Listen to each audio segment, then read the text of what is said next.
Assalamualaikum, salam sejahtera dan selamat kembali semula ke channel Abang. Terima kasih sangat-sangat sudi nak dengarkan cerita yang Abang nak sampaikan hari ini. Hari ini Abang nak sampaikan dua lagi cerita yang memang cukup menarik dan luar biasa. Jadi tanpa membuang masa lagi, sebelum kita mulakan cerita, marilah kita sama-sama berdoa kepada Allah Ta'ala.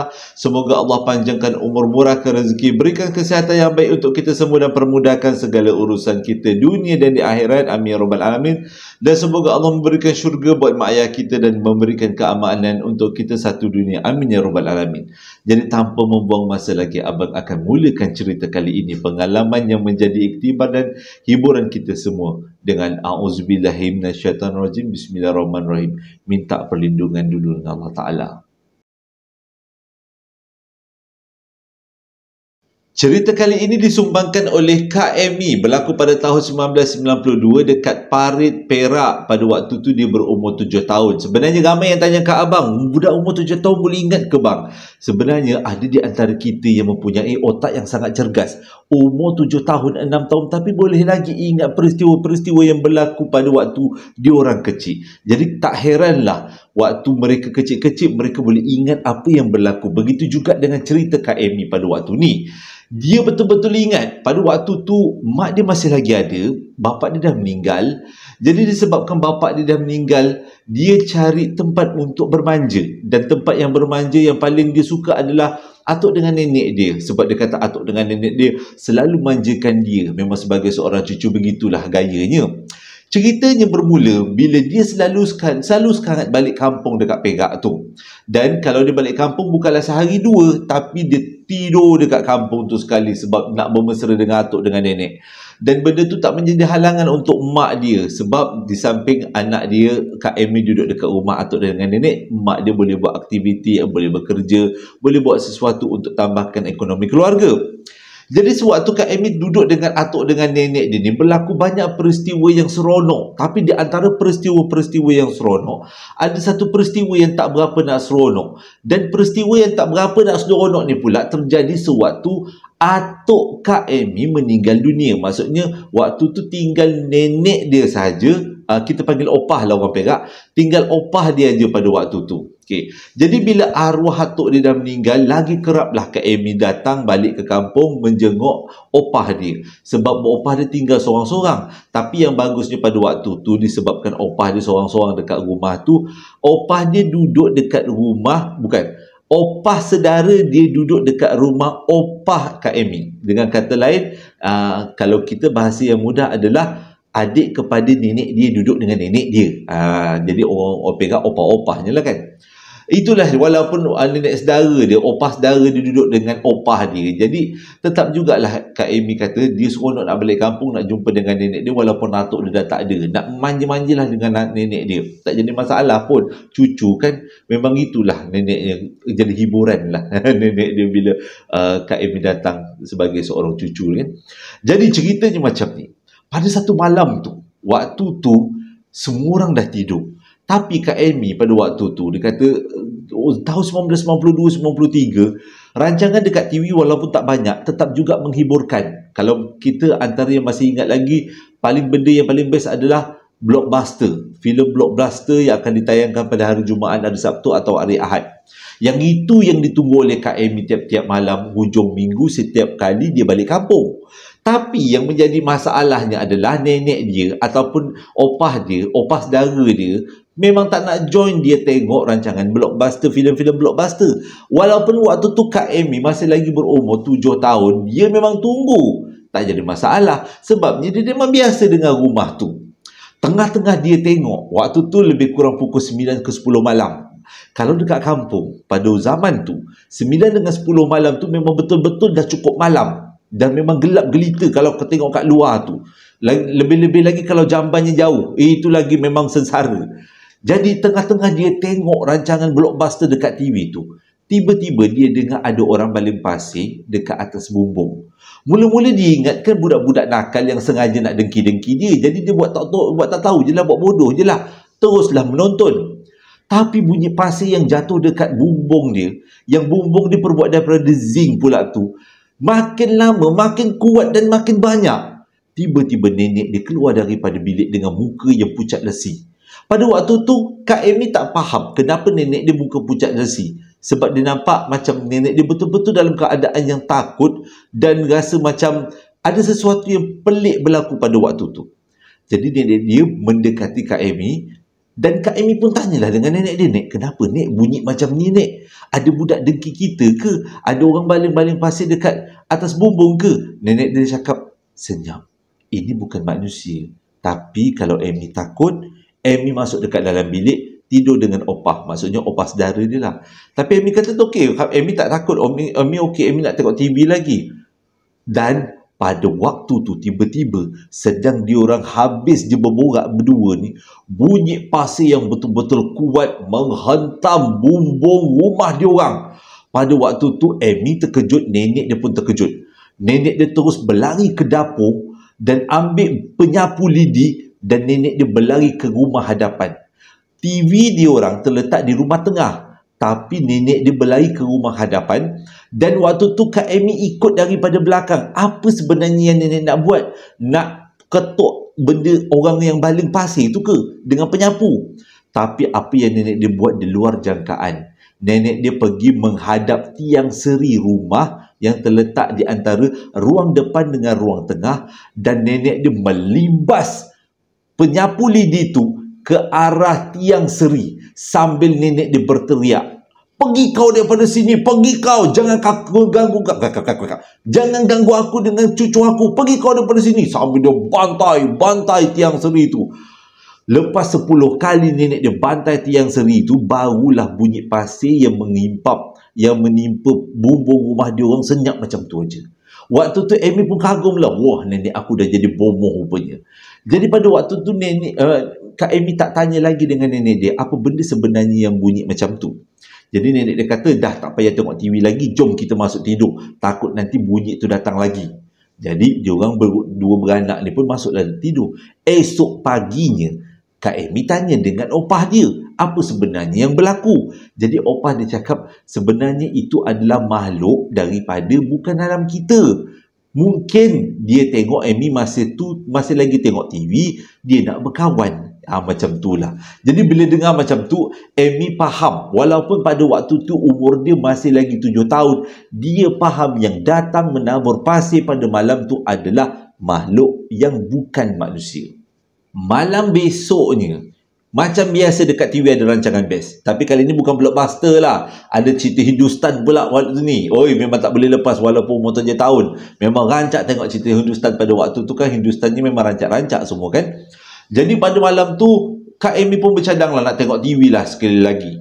Macam biasa, dia cakap dengan nenek dia, "Jangan risau. Kalau bunyi pasir lepas ni, dia akan sendiri ambil penyapu lidi dan dia hantam tiang seri." Nenek dia tergelak-gelak. Nenek dia cakap, "Jangan takbur." Dia kata, "Itu yang datang tu bukan orang manusia. Jadi kalau berlaku sekali lagi, panggil nenek." Jadi pada waktu tu Kak Amy tengah tengok TV. Lebih kurang pukul 11 malam. Lebih lewat daripada malam yang sebelumnya.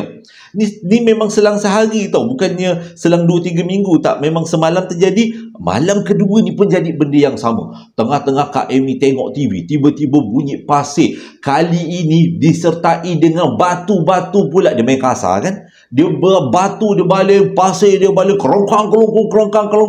Jadi yang keluar daripada bilik bukan nenek dia aja, nenek saudara dia. Tak sedap. Opah. Bukan opah dia aja yang keluar, opah saudara dia pun keluar juga sama-sama. Jadi dia orang berdua ni macam berborak-borak, lain macam ni. Yang ganggu kali ini agak lebih kurang hajar berbanding malam semalam. Jadi opah saudara dia cakap, pergi ambil penyapu. Jadi nenek dia pun pergilah kat dapur. Yang si Amy ni tengok aja apa yang berlaku. Sebab dia tengok rasa macam menarik pula benda ni. Tak pernah pula dia tengok mak dia dekat pekan buat macam tu. Mungkin tak ada tiang seri agaknya. Jadi nenek dia pergilah dapur ambil penyapu, gugul. Lepas tu dia orang bertiga ni pergilah dekat ruang depan yang ada tiang seri tu. Nenek tu pun hantamlah tiang seri tu dengan penyapu sampai 10 kali. Pergi kau macam tu. Dengan suara yang menjoget-joget. Jangan kaku-kaku, jangan ganggu aku, jangan ganggu cucu aku. Gitulah. Tapi bunyi pasir tu tak reda. Makin teruk. Kalau tadi tu pasir campur dengan batu, kali ni macam dia hentam batu pula. Kerongkong, kerongkong. Satu rumah tu memang bergema sebab diperbuat daripada rumah kampung kan. Atapnya zinc. Kalau dia cempak dengan batu-batu kerikil-kerikil grewel tu semua, memang berbunyi kuat. Jadi pada waktu tu opah saudara dia cakap, tak jalan ni. Dia tak nak kita hentam dengan penyapu lidi. Kita kena buat cara lain, dia kata. Jadi si opah ni, cara apa aku tak tahu. Itu je yang akak tahu, dia kata. Jadi opah saudara dia cakap apa? Aku pernah dengar orang kata kalau nak halau benda-benda macam ni, terutamanya hantu yang selamat hari raya tu, jadi yang faham-faham je lah ya, abang tak nak sebut terang-terang. Dia kata kalau nak halau benda alah tu, kita kena goreng kulit bawang merah, bawang putih dengan cabai. Orang Perak lah agaknya cakap cabai lah kot, sebab abang tengok pada email tu. Kita goreng 3 benda ni, kita atas kuali yang panas kita goreng, dia akan keluarkan aroma. Sambil tu kita baca selawat Nabi, kita baca ayatul kursi, supaya ayatul kursi bergabung dengan bau-bau yang menyengat tu, harap-harap benda tu pergi. Jadi dia orang 3 beranak dia berlari semua ke dapur, cari barang-barang yang boleh nak digoreng tadi, kulit bawang, bawang putih dengan dengan cabai. Jadi jumpalah 3 benda tu, ditenggiknya kuali dekat atas dapur. Waktu tu dah ada dapur gas kan. Jadi nenek opah saudara dia ni masukkan barang-barang tu, opah dia pun goreng. Sambil goreng tu, sambil diorang bertiga baca ayatul kursi. Oi, kau main kuat lagi. Dengan bunyinya, dengan bacaannya, dengan bau yang keluar daripada hasil gorengan tu. Ni goreng bukan tanpa minyak tau. Goreng tanpa minyak, tak ada minyak ni. Dia goreng, kalau orang-orang kata sangan ni, kalau orang belah abang lah, belah selatan, sangan. Sanggai tu lebih kurang. Dia goreng ni. Waktu tu bau menyengat tu memenuhi seluruh rumah, sampaikan bunyi batu-batu yang jatuh dekat bumbung hilang macam tu aja. Agaknya benda tu tak tahan dengan bau yang menyengat masuk dekat dalam hidung dia. Jadi hidung ke? Tapi adalah kot, sebab dia boleh bau benda tu kan. Benda yang digoreng oleh opah Kak M ni tadi. Alhamdulillah, hilang benda tu. Lega dia orang kata. Dah jumpa cara baru. Selain daripada cara menghalau menggunakan penyapu yang dihentam pada tiang seri, boleh juga gunakan kulit bawang merah, bawang putih dan juga cili. Tapi sambil goreng, sambil kena selawat Nabi, disertakan sekali, biar lebih padu, lebih ampuh. Alhamdulillah tak jadi apa-apa. Tapi pada malam tu, waktu dia orang tengah tidur tu, nak tidur tu, si opah ni beritahu. Opah ni beritahu dekat Kak Amy, kalau malam ketiga jadi juga, opah nak engkau baliklah ke Ipoh, ke rumah nenek mak engkau lah. Dia orang dekat mana? Dia orang bukan kat Ipoh kan, dia orang ada dekat Parit. Pada waktu tu kat Parit. Aku baliklah rumah mak engkau kat Ipoh. Lain macam ni kalau jadi malam ketiga.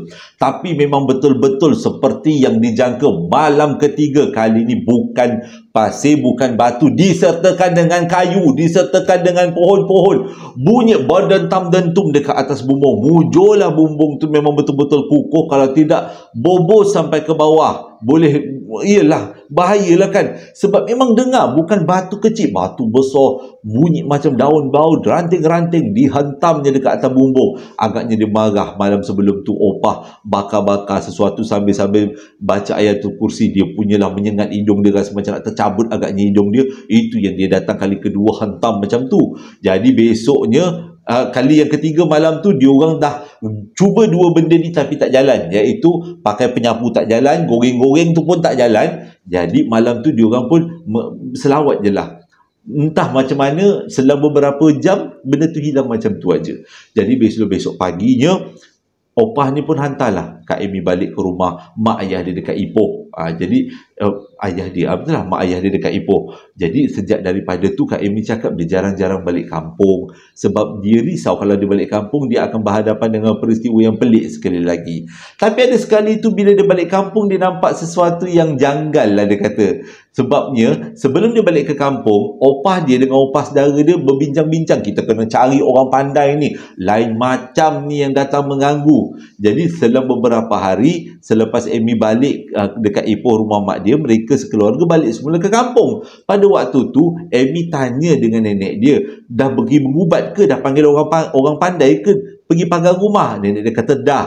dah panggil orang alim pagar rumah tu untuk mengelakkan daripada benda-benda buruk berlaku. Jadi Amy pun tanyalah sebenarnya apa benda yang datang. Nenek dia kata memang betul lah seperti yang dijangka, itu adalah hantu selamat hari raya yang memang sengaja datang, yang mengikut kata imam tu adalah dia tak ada tuan dan perlukan tuan. Jadi yang menjadi kejanggalannya adalah Amy kata sewaktu dia sampai dekat rumah tu, dia tengok dekat setiap sudut ataupun dekat setiap pintu rumah nenek dia ada kepala ikan sembilang.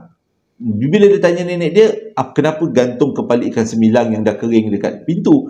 Nenek dia cakap ini adalah sebahagian daripada petua orang Melayu. Jadi ada siapa-siapa yang tahu tentang kepala ikan sembilang ni, bolehlah kongsi-kongsi. Sejak daripada tu tak ada lagi gangguan-gangguan dekat rumah nenek dia. Dan sampailah opah dia, opah kejap nenek, kejap opah. Sorry lah abang ni bukan orang Perak, selalu panggil nenek kan, orang Selatan. Jadi sejak daripada peristiwa tu dah tak ada lagi lah gangguan-gangguan kat rumah opah dia sampailah opah dia meninggal dunia.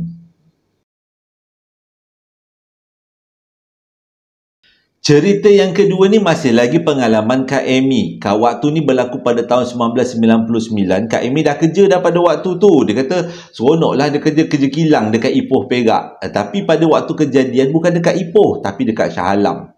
Dekat kilang dia tu memang ada program yang mana pekerja-pekerja yang terpilih akan dihantar ke Shah Alam untuk menjalani latihan intensif. Lebih kurang Jadi dia kata dia terpilih untuk mengikuti latihan itu. Seronok lah daripada Ipoh nak pergi ke Shah Alam tahun 1999. Lepas tu katanya dekat Shah Alam disediakan hostel. Abang nak cakap almari tak? Disediakan hostel, disediakan tempat tinggal, makan, pakai semua disediakan. Dia bagi duit lebih, allowance lebih. Seronok lah kata Kak Amy. Dia pun siap-siap lah cakap dengan mak dia, dengan nenek dia semua. Dia nak pergi ke Shah Alam untuk buat training lah dekat sana. Mak dia pun tak risaulah sebab dekat sana disediakan asrama. Bila sampailah dekat Shah Alam tu, rupanya diorang ditempatkan di rumah kedai. Rumah kedai dijadikan asrama pekerja. Tak adalah takut pun tengok rumah kedai tu sebab dalam satu rumah kedai memuatkan lebih 10 orang. Bukan lebih, bersamaan dengan 10 orang. Dalam satu rumah kedai tu ada 4 bilik. Lepas tu setiap orang ada bilik yang 3 orang, ada bilik yang 2 orang. Jadi pada waktu tu daripada Ipoh lebih kurang 5 orang, termasuk Amy dan juga dengan kawan-kawan dia yang lain. Jadi diorang pun disambutlah dengan seorang kakak yang namanya Kak Puteri. Datang, masuklah. Biasalah kakak-kakak senior kerja kilang kan, bila tengok budak-budak muda datang, dia pun semangat lah, menjadi teman lah, seronok-seronok. Jadi waktu berborak-borak dengan kakak-kakak senior yang ada dekat dalam bilik asrama tu, pada waktu tu waktu cuti Sabtu Ahad. Jadi antara benda yang diorang pesan, kakak-kakak tu pesan adalah, kalau Amy nak tahu, dia kata rumah ni sebenarnya berhantu. Ada benda yang diorang pun tak faham nak datang daripada mana hantu tu.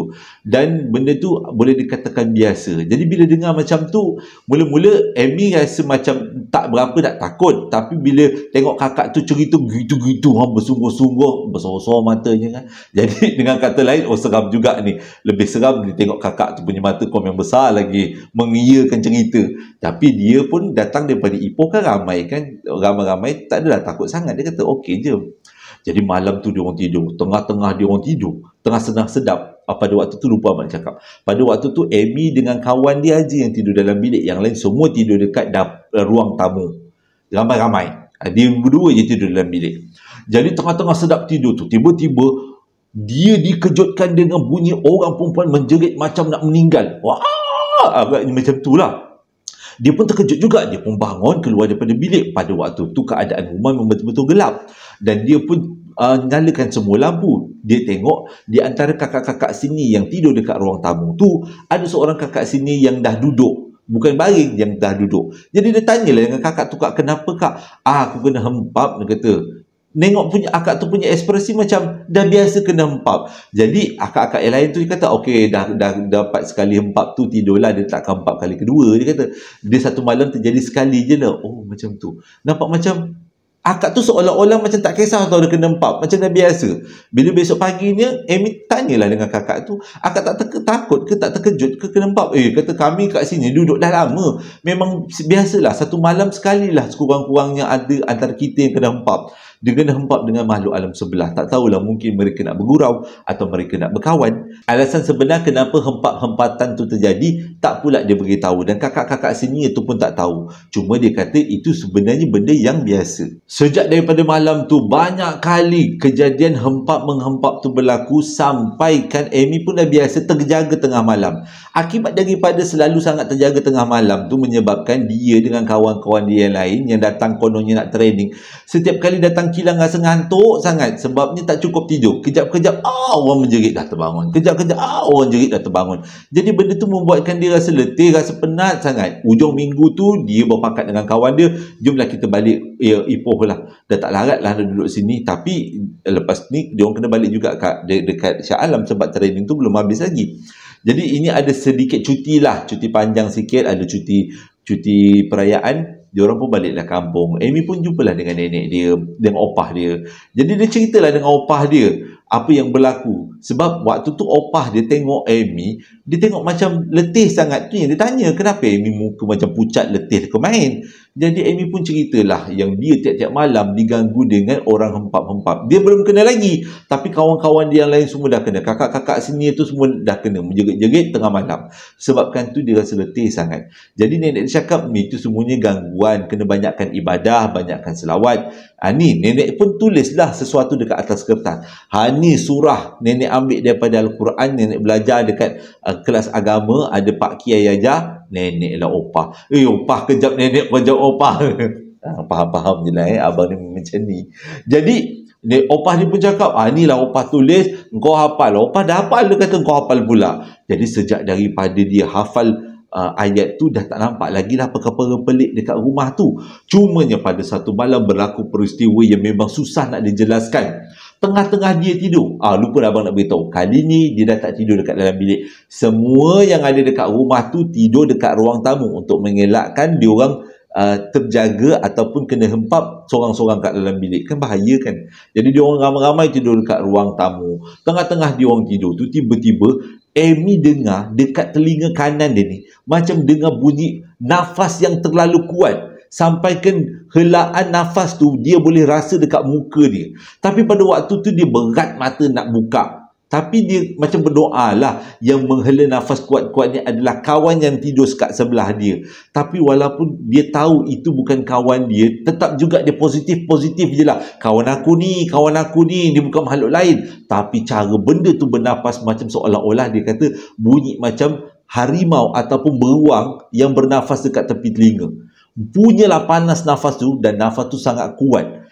Dan waktu tu tetap juga Amy tak buka mata. Tengah-tengah dia melayan perasaan ada nafas yang kuat dekat telinga dia, tiba-tiba dekat muka dia jatuh beberapa titik air yang dia tak tahu air apa. Dia tak buka mata, tetap juga pejam sekarapat-rapatnya. Sampailah dia hilang gangguan tu, dan dia pun boleh sambung tidur. Besok paginya dia tanya dengan kawan dia, "Kau yang bernafas dekat telinga aku kuat-kuat." Lepas tu kawan dia cakap, "Aku ingatkan kau."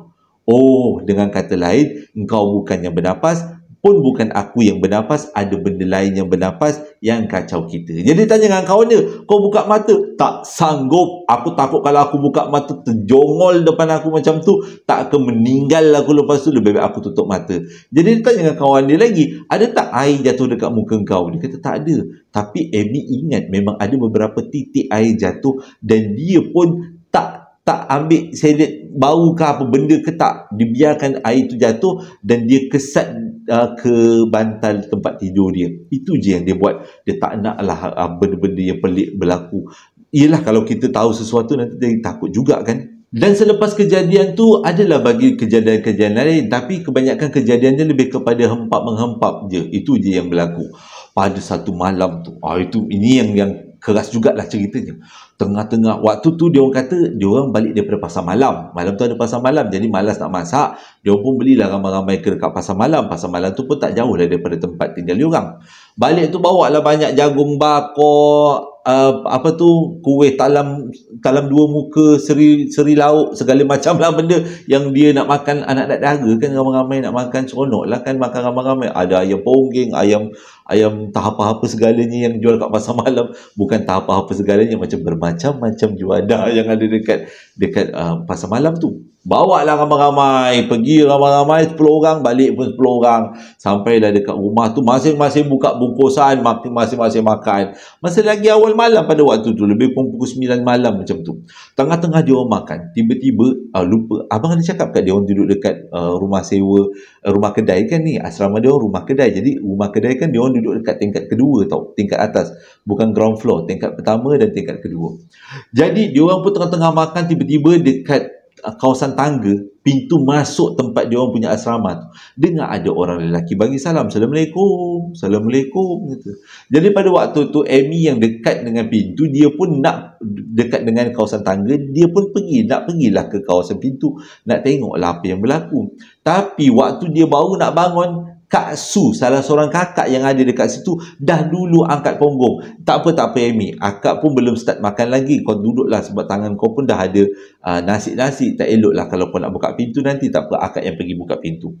Jadi akak tu pun turunlah ke bawah, Kak Su pun turun ke bawah. Dengarlah bunyi Kak Su tu buka pintu bawah, yang pintu bertentangan dengan tangga tu.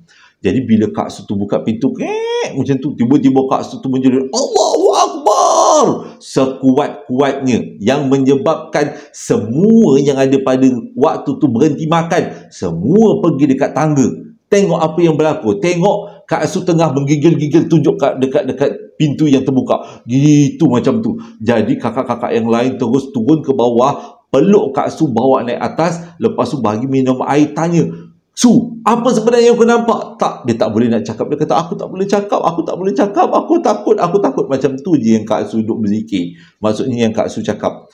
Jadi pada waktu tu dah satu rumah dalam keadaan kalang kabut. Siapa pula yang datang tu? Tapi sempat juga dia orang tutup pintu, takutkan nanti kan kalau pintu bawah tak tertutup, benda tu masuk. Cumanya Kak Su tak nak beritahu. Dia kata dia tak boleh nak beritahu apa yang berlaku, apa yang dia nampak. Tapi dia kata ia cukup menakutkan. Tengah Kak Su hara dengan semua ceritanya, orang yang lain tu semua dah kecok-kecok perut, tak jadi nak makan. Tiba-tiba blackout. Satu asrama tu gelap. Lagilah anak-anak dara. Dah menjerit lah kan. Dia macam ayam lah kan dalam gelap. Dah menjerit-jerit semua orang. Cari lilin. Jadi ada yang cari lilin, ada juga yang cari torchlight. Sedang-sedang dia orang cari tu, rupanya ada di antara kawan-kawan dia orang yang cari benda lain, iaitu minyak yang ditawar-tawarkan. Maksudnya minyak yang dibacakan doa-doa. Lepas tu budak yang ada minyak tu, dia ambil minyak tu, dia selitkan dekat kawasan Swiss lampu, dan automatik kawasan rumah tu terang benderang balik. Jadi dia orang tanya, apa benda minyak yang kau selit ni, yang kau sapu ni, ke minyak senyonyong ke apa ke? Dia kata, tak, kita kan banyak kali kena ganggu, kena hempap pelik-pelik. Jadi aku waktu balik kampung hari tu, waktu cuti hari tu, aku ceritakan benda ni pada imam tempat kampung aku. Dia bagi minyak ni, dan minyak ni telah dibacakan dengan surah Al-Mulk dan beberapa surah lain, surah untuk ruqyah. Jadi dia kata kalau ada apa-apa berlaku, kau selitkan minyak ni dekat tempatnya, insya-Allah benda tu akan kembali pulih seperti sedia kala.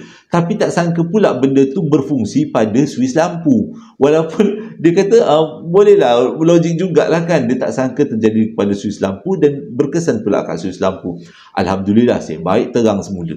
Tapi kejadian pelik tak berhenti dekat parat tu je. Berlaku satu lagi kejadian selang sehari selepas kejadian yang sebelumnya, yang Kak Su tiba-tiba nampak orang dekat pintu tadi kan. Berlaku pada waktu tu semua orang tengah tidur. Memang dah malam, lebih kurang pukul 2 macam tu. Tiba-tiba salah seorang daripada kakak sini menangis, menjerit-jerit menangis, macam kena histeria. Satu rumah terbangun, terjaga, buka lampu, tengok kenapa, apa yang jadi dengan kakak tu. Bila lampu dah terbuka, kakak yang menangis tu terus peluk kakak-kakak yang lain. Dia kata dia ketakutan.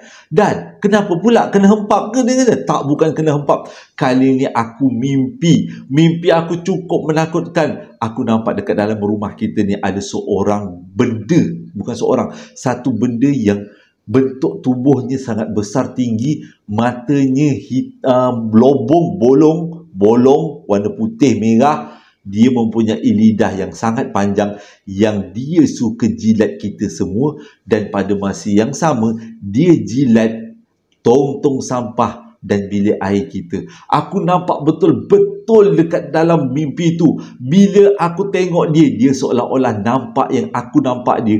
Dia pegang tangan aku, dia bawa aku lari dekat satu kawasan hutan. Dan kawasan hutan tu aku tak tahu dekat mana. Depan aku ada sebuah pokok yang besar yang cukup menakutkan. Dan di celah-celah pokok tu dia kata ada satu makhluk bertanduk, dan makhluk hitam tu suruh aku sujud pada makhluk bertanduk. Aku meronta-ronta tak nak, aku tak tahu, aku tak ingat nak baca apa. Cumanya entahlah macam mana Allah Ta'ala nak tolong. Tiba-tiba aku ingat kalimah la ilaha illallah Muhammadar Rasulullah. Aku jerit sekuat-kuatnya dan aku tersedar daripada mimpi. Abang rasa seram lah mimpi tu. Seram kan? Memang ada yang tak kena lah. Jadi waktu abang bercerita pun rasa sedap lah. Waktu yang part yang tadi tak sedap pula. Jadi dia kan dia terjaga daripada tidur. Lepas tu dia pun menjerit lah macam tu. Oi, ini tak boleh jadi. Jadi dengan kata lain, kakak tu dapat tengok sebenarnya apa yang ada dekat rumah tu, dan mungkin ada kaitan dengan pokok besar, dan makhluk di sebalik pokok besar yang bertanduk tu, yang minta untuk disembah tu, mungkin ada kaitan dengan rumah tu. Dan kemuncak kepada cerita ni adalah satu peristiwa yang cukup menegangkan berlaku menjadi pengalaman pada Kak Amy, pada Amy. Ceritanya dia kata, selepas kejadian kakak tu mimpi benda pelik tu, sejak daripada tu diorang ramai-ramai malam-malam baca Yasin untuk mengelakkan perkara buruk berlaku. Sebab dah tak tahu nak minta tolong kat mana. Dah beritahu Warden buat bodoh je. Dia kata Warden buat bodoh, buat dono je. Banyak dah aduan dia buat. Tapi nak buat macam mana? Diorang masih training, masih lagi belum habis.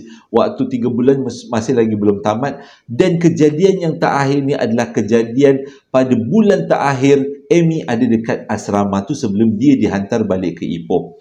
Pada malam tu berlaku peristiwa histeria besar-besaran. 3 orang daripada kakak senior yang duduk sama-sama dengan Amy pada waktu tu, 3-3 kena histeria. Jadi keadaan jadi kalang kabut.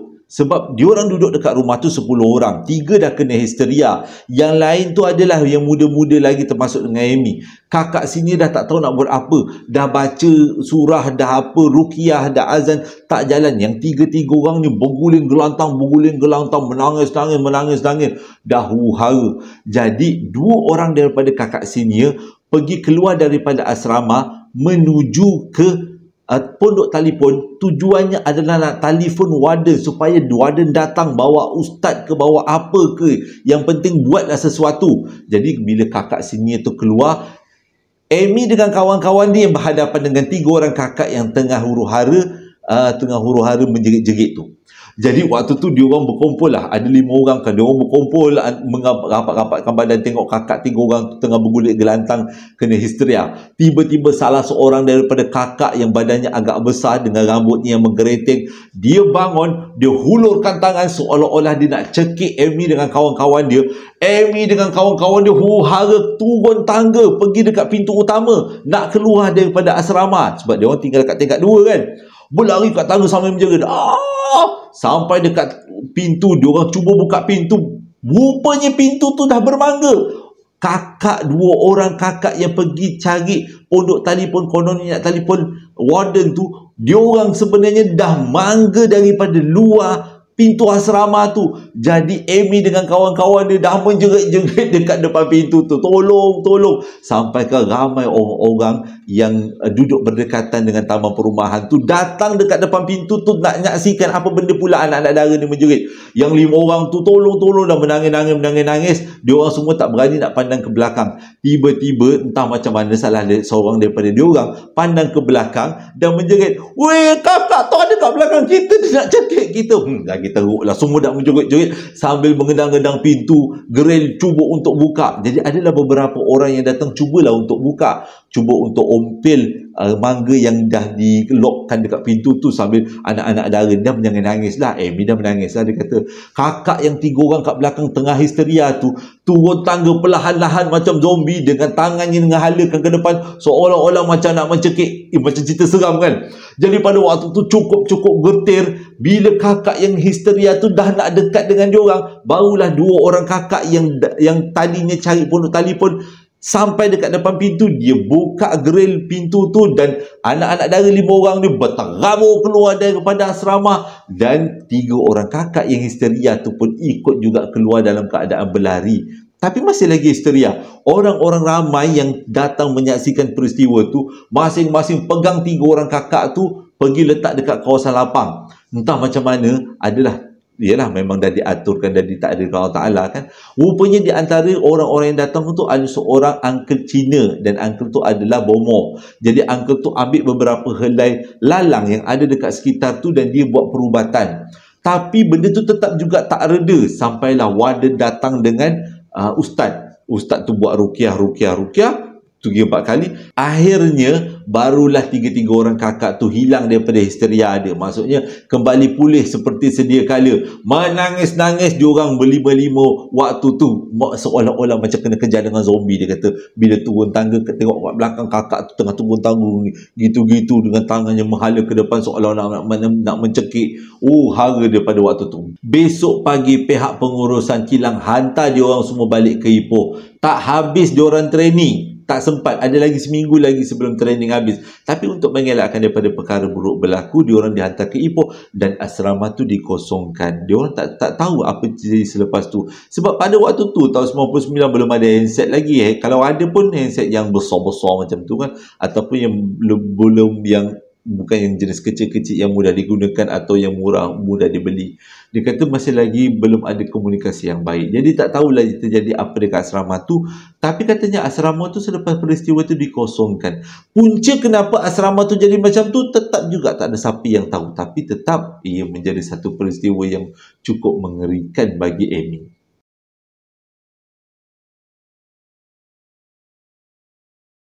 Terima kasih sangat-sangat sudah dengarkan cerita yang abang sampaikan, cerita untuk hari Khamis kan. Jadi sebelum abang tamatkan cerita, ada beberapa ucapan hari jadi sebagai kenang-kenangan yang minta abang sampaikan. Ucapan hari jadi yang pertama ditujukan buat Nur Aulia Zahra yang berumur 8 tahun, yang mana hari jadinya jatuh pada 26 hari bulan 7. Ini adalah ucapan daripada ibundanya. Jadi daripada uncle ucapkan selamat hari jadi. Semoga menjadi insan yang cemerlang di masa akan datang dan semoga dipanjangkan umur dan sentiasa dimurahkan rezeki. Pada 24 hari bulan 7 hari itu, hari jadi buat Alif Pong. Jadi daripada abang-abang ucapkan selamat hari jadi buat Alif. Semoga dipanjangkan umur, dimurahkan rezeki, diberikan kesihatan yang baik dan dipermudahkan segala urusannya. Dan hari jadinya pula adalah hari jadi yang ke-26. Selamat hari jadi buat Falah Imran bin Harun, yang mana hari jadinya jatuh pada 12 hari bulan 7. Daripada abang ucapkan selamat hari jadi. Semoga dipanjangkan umur, dimurahkan rezeki, diberikan kesihatan yang baik dan dipermudahkan segala urusan. Moga-moga jadi kenangan hari jadi, ucapan hari jadi ni buat Falah Imran. Selamat hari jadi abang ucapkan buat Nik Fatin Adila, yang mana hari jadinya jatuh pada 25 hari bulan 7. Semoga dipanjangkan umur, dimurahkan rezeki, diberikan kesihatan yang baik dan dipermudahkan segala urusan dan juga menjadi anak yang cemerlang. Dan ucapan hari jadi ini juga disampaikan oleh ibu dan ayahnya. Firdaus nak mengucapkan selamat hari jadi buat isterinya yang jatuhnya pada 22 hari bulan 7. Tapi dia tak beritahu ke abang nama isterinya. Tapi yang bagi ucapannya adalah Firdaus. Ikhlas daripada abang ucapkan selamat hari jadi. Semoga dipanjangkan umur, dimurahkan rezeki, diberikan kesihatan yang baik dan diberikan perkahwinan yang kekal abadi hingga ke syurga buat kalian berdua, Firdaus dan isterinya.